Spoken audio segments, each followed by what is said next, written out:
This landscaping mistake could cost you thousands of dollars and a ton of headache. And that is putting stone rings around your tree. This is never a good idea, so let's talk about why. Now, I do understand why people would want to do it because if it is done correctly, it can make a really cool aesthetic, especially having some nice flowers around the base of a tree.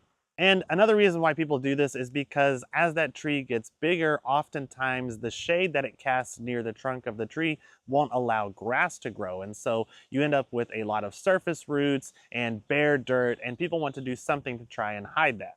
But you need to resist the urge to make these tree rings, especially ones out of stone, and especially ones that are stone and masonry. Let's talk about why.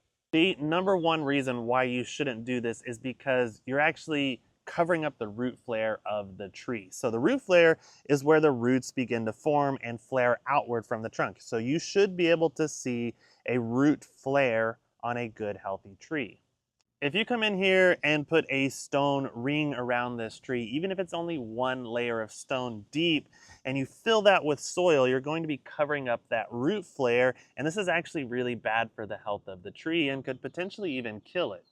So this tree is already at an established depth that it wants to be growing, and it has surface roots that are very important for the air exchange of that tree, with allowing air and oxygen down to the roots of the tree.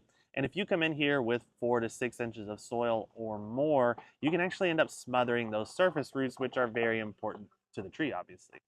Another issue that you could face is even if the tree survives, if you have a nice rich soil up near the trunk, oftentimes it will send up roots into that fresh soil. And then what can happen is those roots can actually cut off these lateral roots and cause what's called girdling roots or circling roots that can cut off the flow of nutrients from the roots up to the tree and end up damaging your tree in that way. And this becomes really problematic if you use some type of sidewalk or masonry around the tree, because that is going to be an impermeable layer that doesn't allow the air exchange to happen or water to pass through, and this can actually kill your tree rather quickly.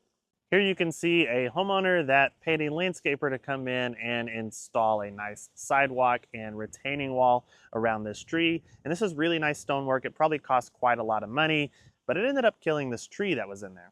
So now they're stuck with what should have been a focal point in the garden to something that is dead and looks terrible. And it's going to be a huge pain in the rear to be able to remove this tree and be able to plant something else there without damaging the existing stonework. If you do want to deal with bare dirt underneath one of these large established trees, the best thing you can do is make that ring much, much bigger. If you can get the edging out 15 or 20 feet away from the trunk and not put so much soil on top of the roots, then you've got a much better chance of keeping this tree healthy. And then you can explore options such as planting a shade-tolerant ground cover that would cover up those exposed roots and make it look more visually appealing. Just make sure that you are taking every possible precaution of protecting your large and valuable shade trees.